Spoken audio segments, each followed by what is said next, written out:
Ouais, pardon, le téléphone s'est mis en pause. Dans votre couple personnel, heu, vous n'allez pas forcément faire intervenir quelqu'un d'extérieur qui ne vous connaît pas personnellement pour vous dire: «Tiens, tu as tel problème de couple, comment on va mettre ça en action pour» non, bah, c'est pareil avec votre crâne, en fait. Il y a, le passeur, passage, l qui alors moi, dans ma démarche, généralement, comment je procède? Parce qu'il m'a été demandé de clarifier ça, donc je le fais du coup, vraiment parce que j'entends ce message-là, que vous en avez besoin. Hem, la première chose que je fais, c'est: «Est-ce que vous êtes familier des êtres cristallins?» Alors, c'est-à-dire que vous chez moi, à la Voix du Cristal, vous n'adoptez pas un crâne, comme j'ai expliqué, d'ornements, de collection, ou dans des énergies incroyables, fabuleuses, galactiques mis en avant. Vous adoptez, un spécialiste. Donc je vous demande déjà, est-ce que vous êtes familier des êtres cristallins? La plupart du temps, je vous partage une vidéo de ma gardienne de cristal qui me fait venir les crânes, Aurélie, pour, entendre son point de vue. Sauf que les futurs gardiens ou gardiennes, qu'est-ce qu'ils me répondent? Ils me disent: «Oui, je sais, dans cette position, je sais». Mais non, en fait, je me rends compte que les gens ne savent pas de quoi je parle. C'est-à-dire qu'il y a des êtres cristallins qui viennent de façon missionnée, des volontaires, à travers les crânes pour initier nos consciences. Ça va au-delà d'œuvrer avec un simple objet, vibratoire ou, une multidimensionnalité de nous. Ça va au-delà de ça. C'est-à-dire que s'engager sur le chemin d'adopter un crâne, c'est s'engager sur une voie d'évolution, de remise en question et je sais que tout le monde est de bonne volonté pour cela. Mais accueillez que quand vous commencez ce chemin, ça va vous bouger et ça va mettre les facettes que vous ne voulez pas voir ou que vous n'arrivez pas à voir de façon inconsciente devant vous. Donc, ça, c'est la première chose. Je vous demande si vous êtes familier avec les êtres cristallins. Si vous me dites non, j'essaye de vous expliquer ce que c'est et puis je vous partage la vidéo d'Aurélie. Et si vous me dites oui, qu'est-ce que je peux faire de plus? Je ne vais pas rentrer plus loin dans votre espace s'il y a le je sais. Après, je vous dis que lorsque vous adoptez un crâne dans mon espace, j'ai fait un audio sur mesure où je vous explique ce que sont les crânes, ma façon de les voir et ce qu'il m'a enseigné pour être connecté à eux et quelle démarche on a avec un crâne de cristal, que ce soit crâne anthropomorphique ou crâne de dragon. Voilà. Donc c'est un audio que je vous donne au moment de l'adoption. Je vous dis toujours au moment de l'adoption, je suis toujours là pour être à vos côtés s'il y a quelque chose. Mais attention, vous n'êtes pas des enfants et je ne suis pas là pour vous tenir la main le long de votre relation. C'est-à-dire que c'est à vous de découvrir, le nom. Parfois, il y a des noms qui viennent et c'est posé comme ça, c'est OK. Mais si j'ai pas de nom, si j'ai pas d'informations supplémentaires, c'est parce qu'elle n'y a pas lieu d'être. C'est parce que c'est à vous de faire cette démarche-là et de découvrir qui vous êtes, dans ces fréquences. D'accord? Donc il est difficile le rôle de passeur, hein, de trouver la limite, hein. D'une, de ne pas émotionnellement s'attacher au crâne, de ne pas sombrer dans l'ego spirituel, de dire: «Je sais, j'ai le savoir», voilà. De se remettre en question dans sa pratique, donc là, c'est ce que j'essaye de faire. J'entends le retour de l'univers, vous avez besoin de clarté sur la méthode d'adoption et sur la vision des choses, donc j'y réponds, mais la relation, elle n'est pas avec le passeur et elle est avec la conscience et le crâne, d'accord?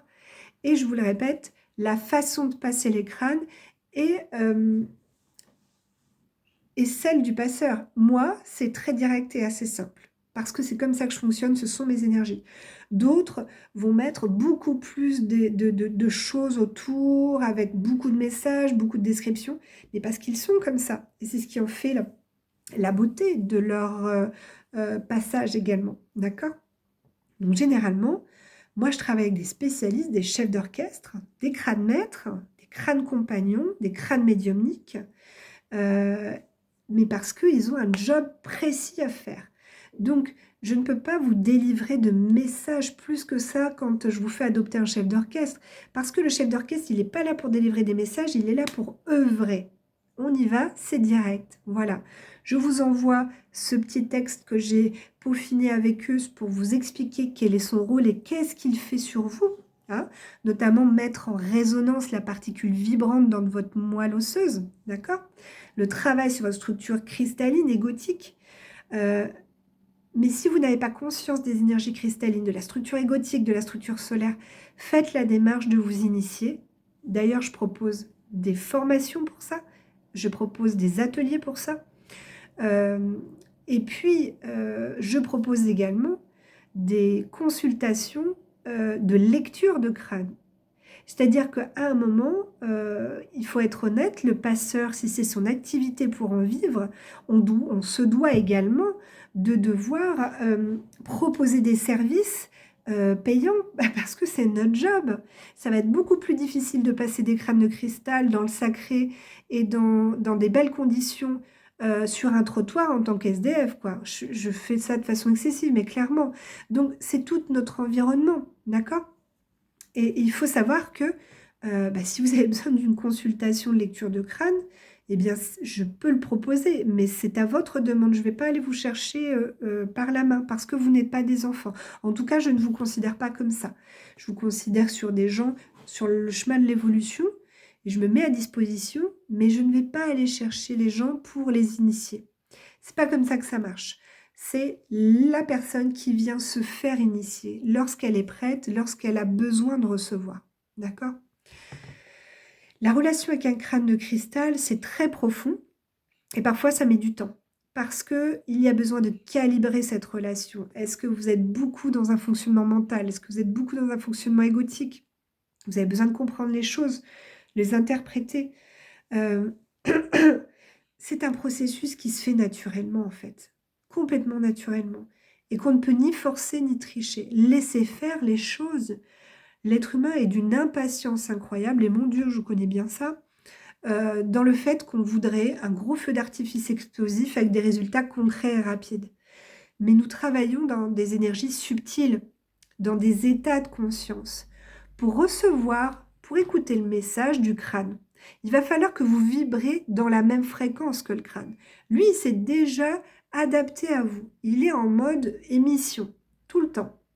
Donc, il va falloir vous mettre, sortir un peu de votre personnalité humaine, monter en fréquence cette personnalité pour être en raccord avec la conscience et être en état de réception totale. Si vous faites attention à ça, vous vous apercevrez que vous n'êtes pas en totale réception. Vous êtes dans une mentalisation de comprendre pourquoi, qu'est-ce que j'ai bien fait, qu'est-ce que j'ai pas fait, comment ceci. Ça, c'est mentalisé. Or, le crâne de cristal ne passe que par le cœur, dans la compréhension de l'expérience.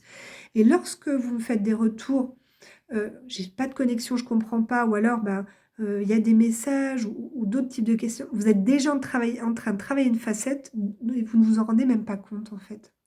Donc soyez dans l'observation de vous-même dans cette relation.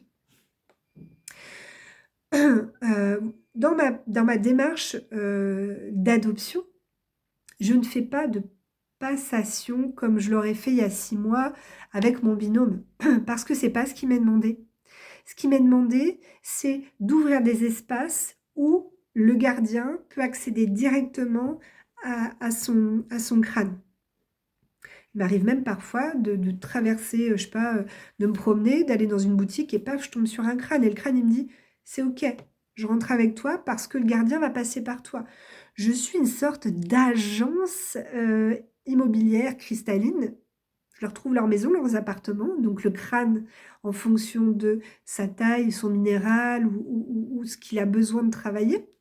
La conscience fait des va-et-vient comme un enfant avant de s'incarner dans le corps de sa mère, hein, dans son corps, dans le ventre de sa mère. Et on ouvre un espace avec Patrick pour que cette conscience puisse venir descendre et s'ancrer suffisamment parce qu'il y a besoin d'un calibrage. La conscience est dans de hautes fréquences et le cristal est dans une autre type de fréquence. Et donc, parfois, il y a besoin d'un rééquilibrage. Nous, c'est ce qu'on fait avec les êtres cristallins, les êtres solaires. C'est peut-être pas ce que font d'autres passeurs, mais c'est complètement OK. Nous, c'est notre démarche. Et si vous venez à nous pour adopter les crânes, c'est que vous y êtes amené. Il n'y a même pas à comprendre en fait pourquoi et comment. C'est le crâne qui vous envoie des synchronicités et des messages pour arriver jusqu'à lui. Donc, j'aimerais dire un petit mot au nom des passeurs de crâne, de cristal. C'est que il ne faut pas tirer sur le messager en fait. Il faut être conscient que nous ne sommes que l'entremetteur, le passeur, fait le passage, et que la relation doit être initiée par le gardien et le crâne. Et que à ce moment-là, quand il y a trop de difficultés à comprendre ou entendre les choses, ben là, c'est plus adopter un crâne, c'est consulter sur ses propres schémas intérieurs. Et là, il faut prendre rendez-vous pour une consultation sur l'ego, comme des choses que je vous propose. Mais je vous le dis quand vous commandez mes formations, tout rapport avec les cristaux, cristaux normaux, hein, pas forcément taillés en crâne, n'importe quel travail spirituel énergétique que vous allez faire avec du minéral, il faut commencer un travail sur l'ego. Parce que c'est son job, le reine minéral vient mutualiser l'ego et le mental avec le cœur au service de la conscience. Donc si vous souhaitez adopter un crâne juste pour avoir un crâne, parce que vous en ressentez le besoin, parce que vous avez envie de découvrir ce que c'est, effectivement, ce n'est pas forcément vers moi que vous allez venir parce que je n'initie pas à ça. Je fais adopter des spécialistes. Il y aura des gens très bien qui vous proposeront ça et qui vous feront initier à de très belles fréquences. Moi, ma démarche, c'est de mettre en œuvre le pont pour que la conscience de ce crâne vienne œuvrer sur vous, sur votre structure cristalline et solaire. Ce que je fais avec les crânes, c'est le même principe que ce que je propose dans mes consultations individuelles ou dans mes ateliers et mes formations. Le fil rouge est toujours le même. J'œuvre uniquement sur la structure cristalline et la structure solaire de l'être. Donc, si vous êtes dans cette fréquence-là, eh bien, vous serez en état de réception avec ce que je propose. D'accord ? Et il y a aussi ce fait d'accueillir ce qui est. Si vous êtes déçu, je vous rappelle que ce n'est pas vous qui êtes déçu, c'est l'ego qui est insatisfait. Réfléchissez quelle facette de vous est mise en avant par la relation avec ce crâne. D'accord ? Un chef d'orchestre, je vous le rappelle, est individuel puisque c'est un architecte d'intérieur qui vient œuvrer sur votre structure. Et surtout, il n'est pas là que quelques semaines, parce que j'entends souvent ça, je sens qu'il est de passage, ou alors parfois je laisse un chef d'orchestre à quelqu'un et il me le retourne au bout de quelques semaines en me disant bah, « moi ça m'a suffi ». Ça a commencé à initier un travail qui n'est absolument pas terminé. Un chef d'orchestre qui nous accompagne toute une vie et voire plus sont souvent des êtres qui nous accompagnent sur d'autres plans avec lesquels on œuvre dans d'autres dimensions. Un chef d'orchestre, on aura besoin de toute notre vie ici, sur cette terre, parce que le boulot, il est vraiment en train de se faire à chaque seconde. Pourquoi passer par un chef d'orchestre avant un crâne maître? Parce que recevoir les enseignements d'un crâne maître, on ne peut pas remplir une coupe pleine. Si ce n'est pas bien orchestré, si toute votre ingénierie intérieure n'est pas bien boutiquée, l'enseignement, il ne rentre pas. C'est pour ça que, en fonction des rôles, des jobs qu'ils font et des tailles, c'est comme un ordinateur. Ce sont des ordinateurs quantiques ultra perfectionnés. À travers leur silicium, plus il y a de matière cristalline, plus en fait, ils vont pouvoir déployer du potentiel. Plus vous montez en gamme. Et en fait, finalement, il y aurait presque un processus vibratoire par palier. Crâne compagnon, chef d'orchestre, crâne intermédiaire, crâne maître, commutateur, et puis ainsi de suite. D'accord. Et chacun s'arrête au moment où il a besoin d'aller. Moi, c'est la perception que j'en ai, et c'est comme ça que j'ai été initiée au crâne. Mais d'autres ne l'auront pas. Certains passeurs, par exemple, très expérimentés, j'ai pu observer, n'ont pas de chef d'orchestre. Mais oui, parce qu'ils ont déjà été orchestrés dans d'autres vies. Le passeur a déjà une initiation intérieure de ce que c'est qu'une structure cristalline et solaire. On ne va pas l'exprimer de la même façon, mais on le vit, on l'expérimente. Et le rôle est d'être le pont entre vous et ces consciences. Et donc, nous avons déjà été initiés dans ce processus, dans d'autres vies ou dans d'autres dimensions.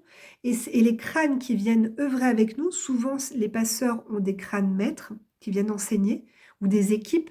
Mais ces équipes-là, en fait, on travaille avec elles déjà depuis longtemps et ailleurs. D'accord ? Les crânes qui sont dans mon équipe aujourd'hui, et notamment Ankara, que j'ai eu il y a presque 4 ans, de 11 kilos, qui est arrivé dans ma vie comme ça, comme un cheveu sur la soupe, est une conscience avec laquelle je travaille déjà en Atlantide et ailleurs.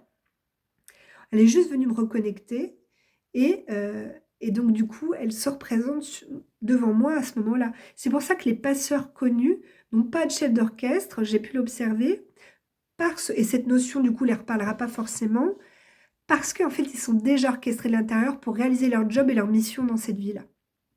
Or, la plupart des humains, ce n'est pas le cas parce que, il y a des initiateurs et il y a des initiés, c'est un fait. C'est pas pyramidal, c'est comme ça que l'on fonctionne. On a besoin de guides et d'être guidé parce que l'être humain n'est pas autonome et nous allons guider et initier des gens qui en ont besoin et nous sommes initiés et guidés par des sphères supérieures. Ça en découle comme ça, mais c'est tout à fait normal. Donc voilà, la notion de crâne doit être juste et claire pour vous. Moi, dans mon processus, je vous l'ai détaillé. Maintenant, à vous de savoir vraiment. Et puis, il y a une différence que je vous invite à faire.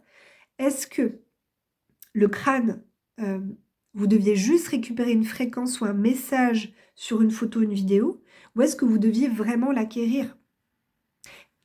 Et je vous rappelle, le crâne n'est pas votre propriété, ce n'est pas un objet.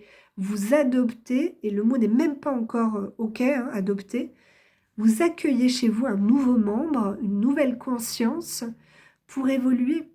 Donc, gardez à l'esprit chaque jour que c'est pas un objet, c'est pas un outil, c'est pas une thérapie, c'est un partenaire de vie. Ça, c'est difficile parfois de le garder à l'esprit, d'accord? Et je le conçois. C'est pour ça que je suis toujours là à essayer de vous stimuler cette conscience pour essayer d'entretenir ce lien. Mais il y a un moment, ben, il faut que la relation se fasse d'elle-même. On ne peut pas intervenir et en gérer comme ça. Voilà, j'avais besoin de faire le point là-dessus. J'espère que ça répondra à certains de vos questionnements. Je sais que je ne suis pas facilement joignable parce que je travaille matin et soir et que c'est comme ça et que en fait, je ne peux pas répondre à tous les appels et tous les messages. J'ai presque en moyenne 3 appels par jour, mais j'ai des consultations, j'ai une vie, il faut que je pose des limites. Donc, envoyez-moi un texto, un message vocal pour me partager votre ressenti, votre retour si vous en avez besoin. Mais le but, je vous le rappelle, est que vous soyez autonome. Vous devez être autonome et souverain dans votre relation avec votre crâne. Et vous ne devez pas non plus prendre pour argent comptant tout ce que dit le passeur. Ce n'est quelque chose, une piste de réflexion. Vous devez vous-même vous faire votre propre euh, perception des choses, d'accord? Et faites-vous confiance parce que le crâne, s'il est venu à vous, il n'y a pas de problème de légitimité. C'est que c'est OK. C'est que vous étiez complètement OK pour le recevoir là. Sinon, ça ne se serait pas fait. Et dernier point, très important, ma foi, dans le domaine du crâne, nous avons toutes sortes de tarifs. Pareil, c'est complètement OK. C'est-à-dire que certains vont aussi proposer des pierres de très belle qualité, mais qui coûtent également très cher. Il faut savoir que là, le cours du cristal et des minéraux a énormément augmenté et que tout dépend à quel public vous vous adressez. Moi, personnellement, j'ai fait le choix de... le job des chefs d'orchestre, c'est d'orchestrer des gens qui sont sur la voie et le chemin. Donc souvent, c'est un public de personnes qui ou viennent de quitter leur boulot matriciel, ou s'éveillent à la spiritualité, et qui généralement ou n'ont pas beaucoup de ressources financières, ou c'est un peu en déséquilibre. Je ne peux pas me permettre de faire adopter un crâne à 4 000 euros, c'est insensé, d'accord? Donc, on a respecté des budgets. J'ai un prix d'achat que me fait Gardien de Cristal, Aurélie. Après, il y a un pourcentage qui me revient sur tout le travail vibratoire et le travail matriciel, les publications, le fait, les envois, tout ça. Il y a énormément de travail là-dessus, d'accord? C'est pas juste je récupère un crâne et puis je te le poste, je publie sur Facebook. Il y a l'accueil, il y a la préparation, il y a la discussion avec le crâne, il y a le fait de respecter ses souhaits et ses besoins. Parfois, il y a des demandes très précises. Donc c'est un investissement personnel, financier, énergétique très important pour le passeur. Et en fait, j'ai fait le choix de respecter des tarifs abordables. Et généralement, je propose aux gens, ils me le disent: «Est-ce que je peux payer en plusieurs fois?» Mais bien sûr que c'est OK, je le conçois parce qu'on ne peut pas limiter les gens à ne pas y accéder pour l'aspect financier, d'accord? Ça, c'est l'ego. Donc mais parfois, il y a des passeurs qui mettent des prix extrêmement chers, mais parce que aussi, heu, s'ils veulent vous proposer des pièces exceptionnelles, il faut le retour financier, sinon ils ne le pourraient pas, donc c'est juste pour eux. Mais on c'est pour ça que, on est aussi, variés dans nos méthodes et dans nos prix et dans nos tarifs parce que on ne touche pas le même public. Ça, il faut en avoir conscience. Donc, honnêtement, je propose des crânes à des tarifs relativement corrects. La marge n'est pas énorme, pour moi, pour ma fournisseuse, clairement. On est vraiment dans le souci avec Aurélie, mais également Patrick qui m'accompagne dans cette démarche, de faire passer les crânes le plus directement, sans encombre, au gardien.